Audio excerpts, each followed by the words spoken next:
This short video gives a brief overview of my new 7 Days to Die Challenge farming mod. This mod is designed to introduce interesting decisions and cost-benefit analyses into the process of farming and avoid the drudgery of doing the same thing every planting cycle over and over again. This mod is primarily designed with public servers in mind, but will work for solo play. Timing of some of the events will seem a little punishing when playing solo though. So first off, crops no longer grow and become harvestable within a day or two. Instead, we've extended the growing cycle substantially. You'll guide your crops through up to 20 tiers of growth and harvest a much larger amount at the end, though you can always choose to harvest early with minimal loss of output. As part of this system, a number of new tools and resources have been introduced as well. Compost is made in a composter by adding organic materials. A hoe, watering can, and gardening workbench will be your next priorities. Using these, you'll tend the crops as needed to help them grow. When crops are first planted, they require a very long time to take root. This is your first major decision. You can choose to wait the germination period out, or you can use your hoe to apply compost and jumpstart their growth. Crops will proceed through a cycle of growth, then event. Events are random and have a variety of effects, potential costs, and interesting decisions to be made.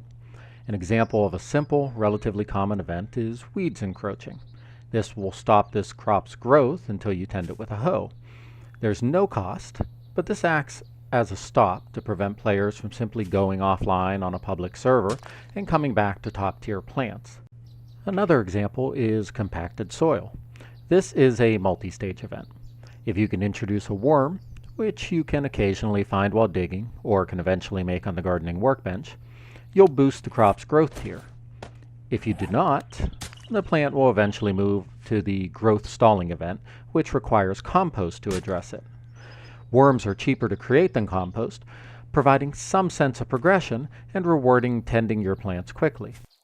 Meanwhile, you're faced with the decision of using compost, a valuable resource, to bump the plant by 2 tiers of growth, or just waiting things out and letting the plant move up a growth tier itself over time. More complex events exist, such as watering. When plants dry out, they can move between the dry, very dry, and wilting statuses.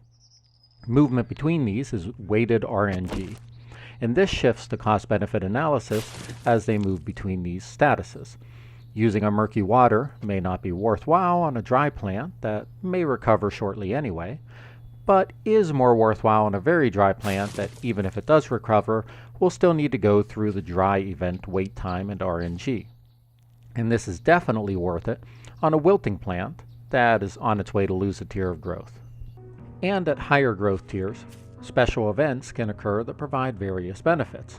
This could range from bees settling on your plants, whose honey you can harvest with a collection suit, to a rotting flesh plant taking root in your soil, which, when removed correctly, could attract a scavenger or two. Is it worth the risk of combat to gain some fresh meat? Is it worth waiting for plants to mature that far for a chance at those events when you're starving now? These are the sort of interesting decisions that this mod aims to introduce. Statistically speaking, event groupings are more likely to add a tier of growth than remove one. So even without using any resources, crops will still grow and provide a bountiful harvest. But that requires an investment of the most valuable resource of all, time. Please see the mod details page linked below for more details on the possible events. I hope you enjoy the mod, and if you decide to use it on a public server, please let me know. I'd love to see it in action.